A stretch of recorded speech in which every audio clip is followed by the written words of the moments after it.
everyone. We're back with another episode of Who Said What. I'm Hiba. And I'm Nira. Thanks for joining us on this new episode.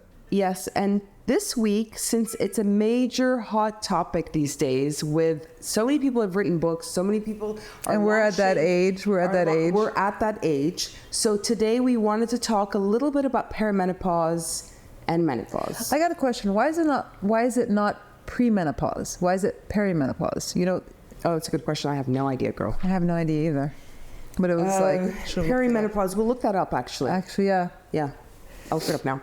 Anyways, so yeah, because it's been, Nira is, always talking about her perimenopause, and so... I'm pretty sure that's what I'm going through, actually, right? There's so many different symptoms. I think there are many. I don't know what your symptoms are. I am 48. I thought you were not going through it, Heba. Of course, she's very happy. She's very happy that I'm younger and going through it before her. I'm not going through it, but who knows? I could be lying. No. But no, who knows? I'm like Mom. The first time I got it, we were the same age. I was the same age as Mom. So, and First time you got what? You started getting the symptoms of my period. Oh, okay. I was the same age as Mom. Some people say that when you're older, it ends earlier. When you get it older, because I was almost 13. You were much younger. I got mine at 11. Actually, it's funny because I was just listening to this woman, this doctor was talking about menopause as the twin of puberty. But I would say... What does that mean, though? It's like the flip side is on the other side, the other end of the spectrum, but it's basically, a lot of it's very similar in terms of, I'm guessing, the emotional and the physical aspects of it. I don't really know, but I'm guessing that's what she meant. But I personally think not. Because I think puberty is much more significant and much more... She's saying that because she's not going through perimenopause. Okay, we're going to talk about it. No, I say that puberty is... I thought it was much more intense because for me, first of all, you're 11 I got it when I was 11, and you're so young at that time, and it's very embarrassing and it's very uncomfortable, and every time you get it, I used to have horrible cramps, you remember? Yeah. And it was just so uncomfortable. So for me, I find it much more traumatizing when you get your period, to me. Maybe you're going to say that because I'm not going through menopause, but I don't think so, because I think as you approach, when you're in your 40s and you approach your 50s, when you're getting menopause, you don't give a shit what people think.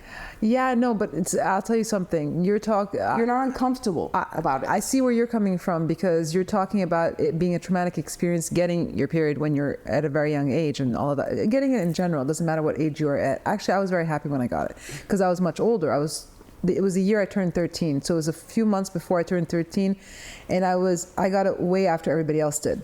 So still, you're 13, you're young. Yeah, you're young, but you're also a teenager, so it doesn't really matter. Like at that point, you feel a little bit like, for me, I felt left out. So getting it was not an issue for me. Now, I didn't have any of the symptoms that you had. You know what I'm saying? You didn't have cramps and things nothing. You know what I'm saying? To me, it was just one of those, it's just a kind of like a change in my life. But no cramps. I was super regular from the very beginning. That was embarrassing because both my sisters were not, so I assumed... I don't know how you remember those details. I don't even remember that time. No, because I remember you and Shireen weren't regular. Like, it was the first time you guys got it, and then the second time you guys got it 2-3 months later. Me, I remember it only because it was the 4th of August, the year I turned 13. The only reason I remember... OMG, how could you remember the day? I remember the day, of course. The only reason I remember the day is the second time I got it, I said I'm not going to have to worry about it for 3 months. And then the second time I got it was the first day of school at the French school at the lycée, which was always the 5th of September. Remember? It was always the 5th of... So the first day of school at the French school was always the 5th of September. And I was wearing white Bermudas. And I got it. And that's not something you ever forget. I remember the setting. I remember where I was or how I was very confused about it. So I didn't understand what it was, but I remember that, but I don't remember the day. I don't remember. But I had no else. emotional mood swing. I had no mood swings, nothing. It was like high, bye, kind of a thing. Like high, and then after 8 days, I don't it's remember bye. getting any emotional No like cramps, mood swings. no or cramps, no PMS. nothing. Like to me, it was a non-issue for me. But the perimenopause for me right now, because obviously I'm going through it and she's not. And why do you think you're going through it? No, because I'm super regular. I'm one of those people like you can, like. What is regular? 28 days? On the dot, 27, 28 days. Between 25 and 28 days. That's Okay, where so I play. that's not on the dot then. No, but it's pretty regular. For me to get it, then all of a sudden for me to get it 2 weeks early. Then next time it's 10 days late. Then it's on time. But then it's another week early. How long has this been going on for? This has been going on for, I want to say maybe the beginning of the year. Probably. Mm-hmm. I have another, 8 years of this? It's usually 5 to 10 years. They say 7 to 10 years, right? 7 to 10 years, so joy, I have a few. And then I find, of course, Eva's going to be like, but you're always like that. I feel I know what you're going to say. My mood swings are not very controllable. You see? Okay. You see, there I she have goes. comments about that. There she I have goes. very, very strong, sentiments about that. As you know, I think it's very common. I hear it all the time now, especially because it's a hot topic. Because Naomi Watts talks about it. Halle Berry has these podcasts. She's done a lot of it. Her own platform on this, and Naomi Watts has products and things like that. But wait, what Anyways, is it? Halle Berry had like atrophy or something of the vagina. Like I don't know. She went to her gynecologist, and her gynecologist misdiagnosed her. Or something, yeah, right? Something like that. Anyways, so I feel like people say that when you're menopausal, you're going through some crazy changes, right? But because, as we all know, I have a strong tendency to be hypochondriac. Yeah. That I do not look at these don't we know things. I do not look at these things because if I look at these things, they are magnified in my mind.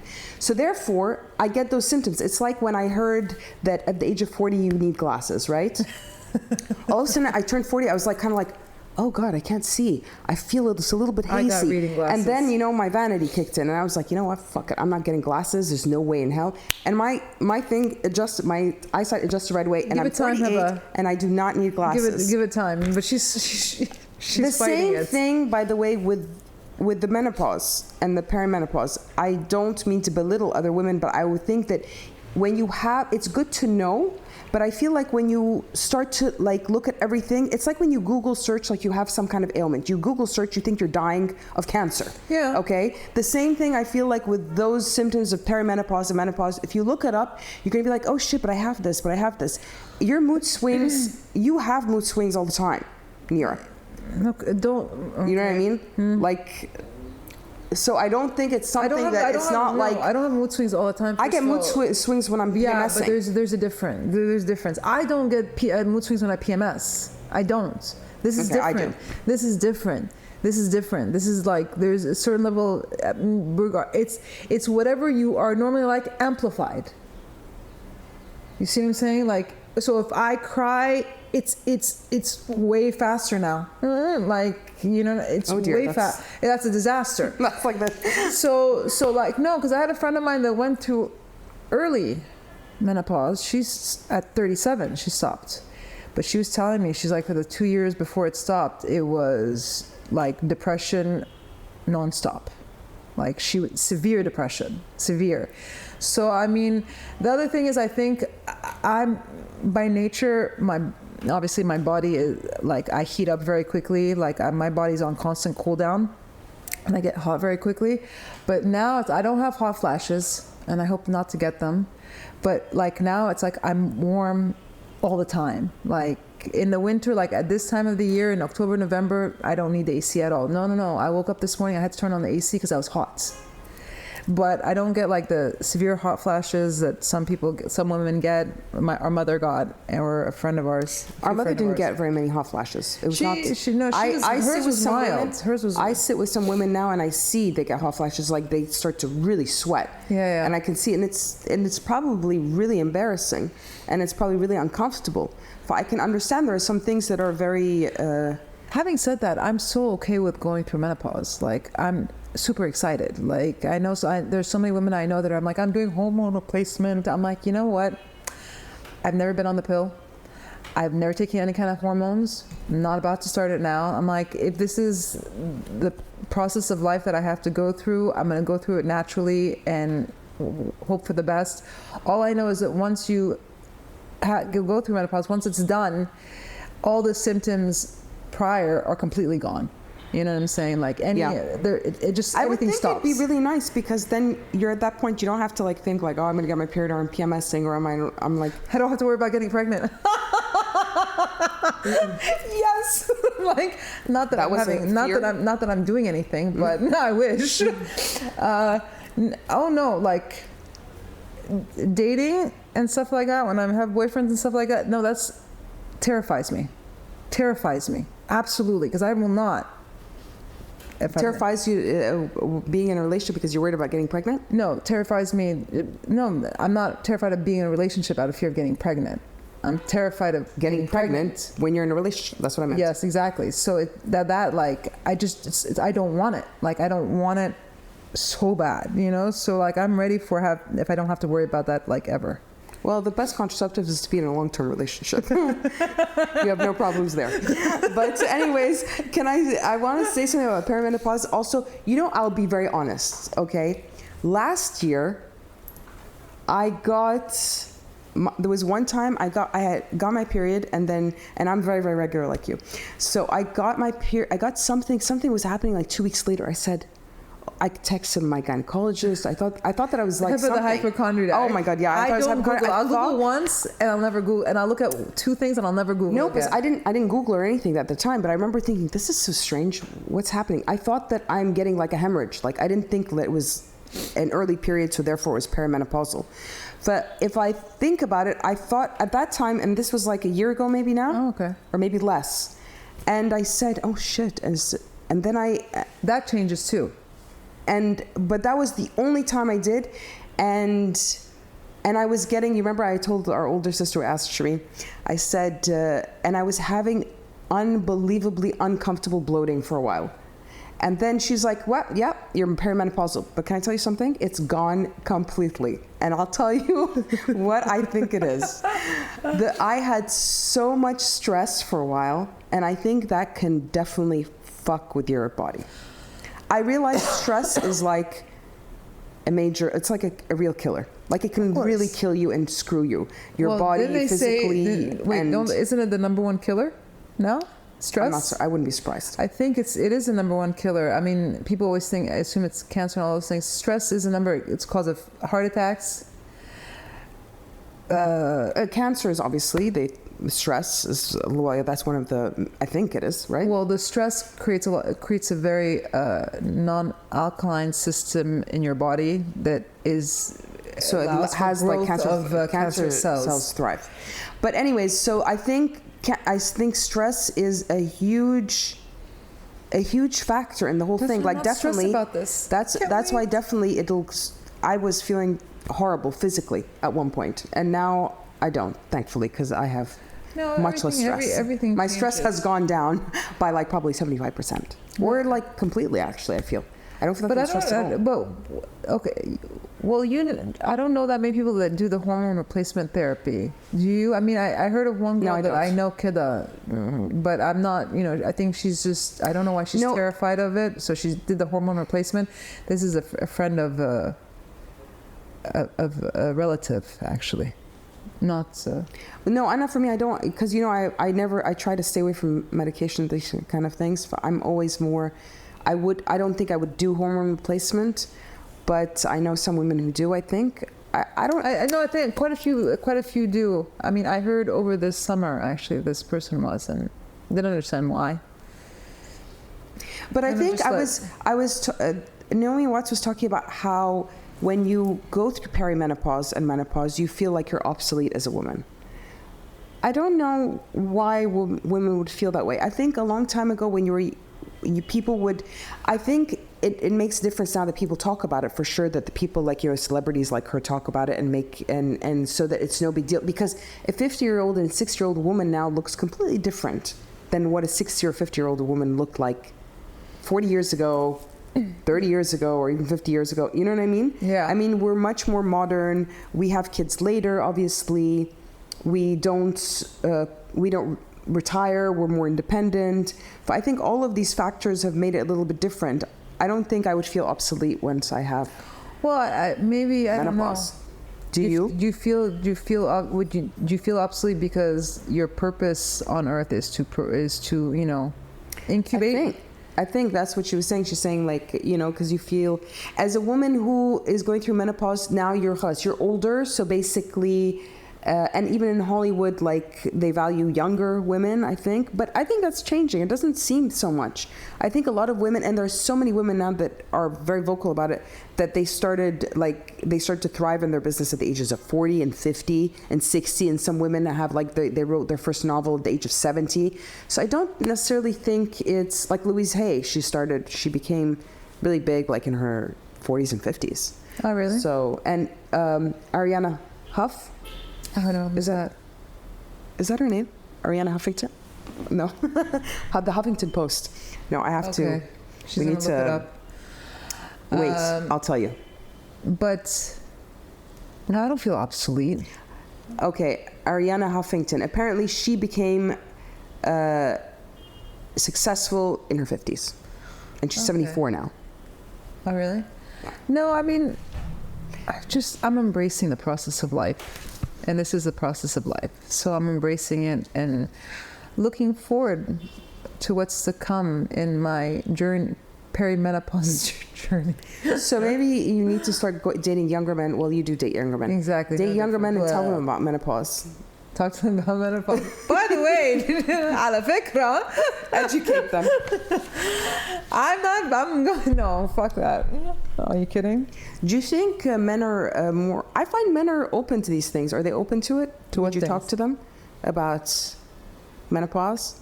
Egyptian men? Are you kidding me? Like, I feel like, when you say you have a period, they go all red and get all embarrassed, so I don't know. It's not a subject, with how vocal I am, it's not a subject that I open with them at all.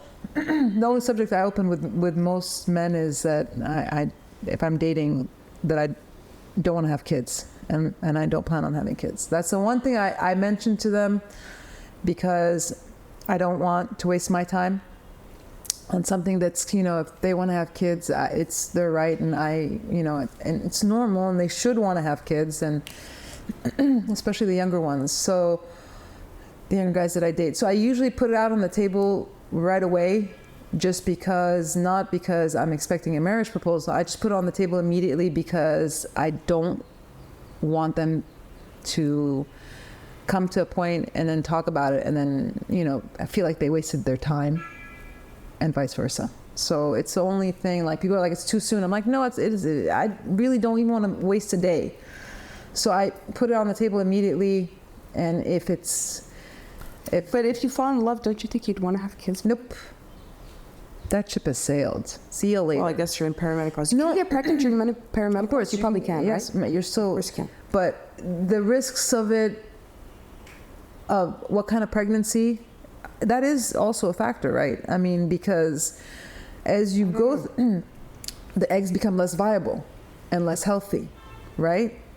As they start to bounce around in your ovaries like a ping pong ball. You know what I'm saying? But by the way, I'll say something, because when I did fertility treatments, and I did many, I think he was saying that he's had women that are healthy, who have healthy embryos, and because they grade them.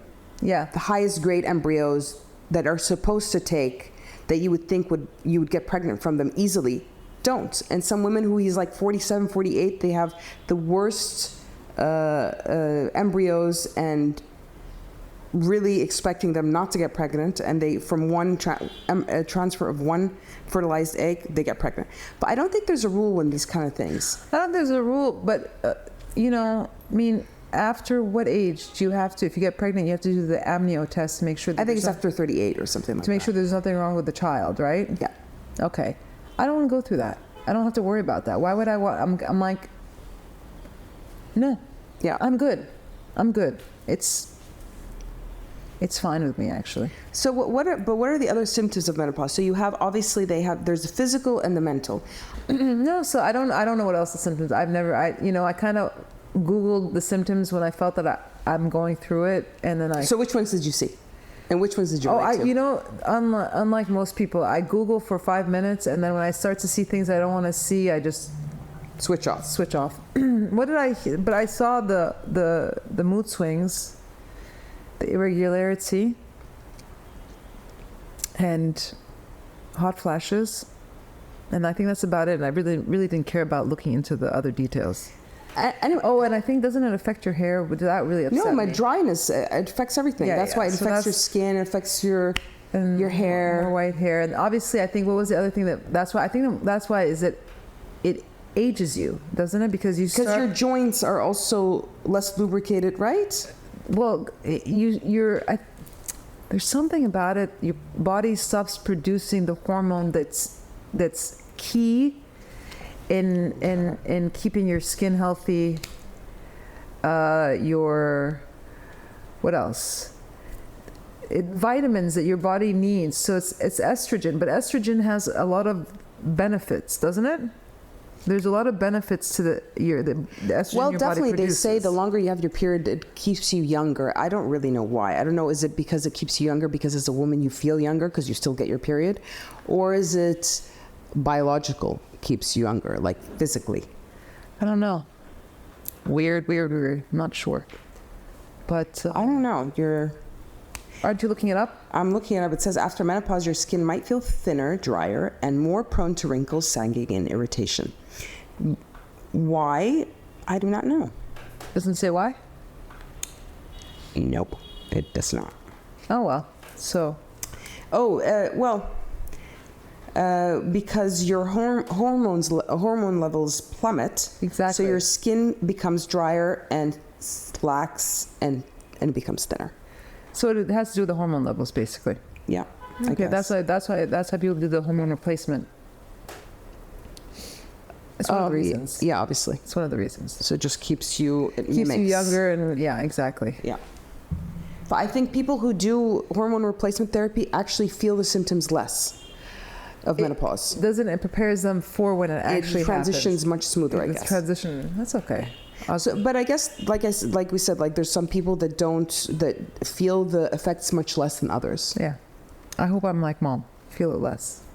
I think I've heard definitely if you sleep well, if you eat well, if you exercise, that definitely has an impact. Yeah. Which makes sense. I'm ready for it. So I'm ready for it. But I'm a long way off. Sorry. That's okay.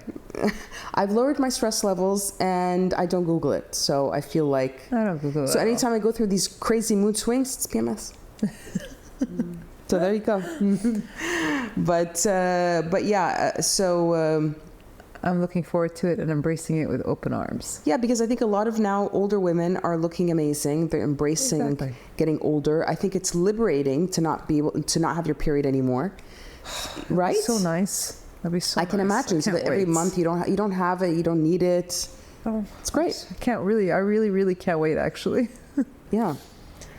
But anyways, I'm very curious to know what other people think. Other women think. And men. If they are dealing with some crazy women in their lives that are going through menopause. No, but the only thing that I cannot accept is what drives me crazy. I hate it when I'm arguing with somebody or my husband, and I hear, why are you being crazy? Are you PMSing? Are you getting your period? That I hate. But we have no escape from it. For now, when you go through menopause, you're gonna be like, are you menopausal? Is that why? That's really fucked up, by the way. Anyways, so... I'll use it as an excuse. I can use it. It's my right to use it as an excuse. No, because when I'm upset, I have a valid reason for being upset. It doesn't matter what I'm going through. No, but when I'm emotional, there's no valid reason sometimes. So I Yeah, blame it on- it's true. But you're emotional all the time. Yeah, Often. I have my moments. Yes, you do. I have my moments. Okay, so we are interested to hear from women about their experiences with perimenopause, menopause, and What we have to look forward to and what we don't have to look forward to. the pros and cons of it. I think there's a lot of good exactly. things to it when that come Exactly. with it. And yeah, as we get older, we don't give a shit. We give a shit less about what people think, so we don't care. It's great. I know. Okay. So if anybody has any questions, please DM us on Who Said What podcast on Instagram. And please subscribe to our podcast on all the podcast platforms. And don't forget to write a review. We will see you next week. Thank you. Have a great day. Bye. Bye.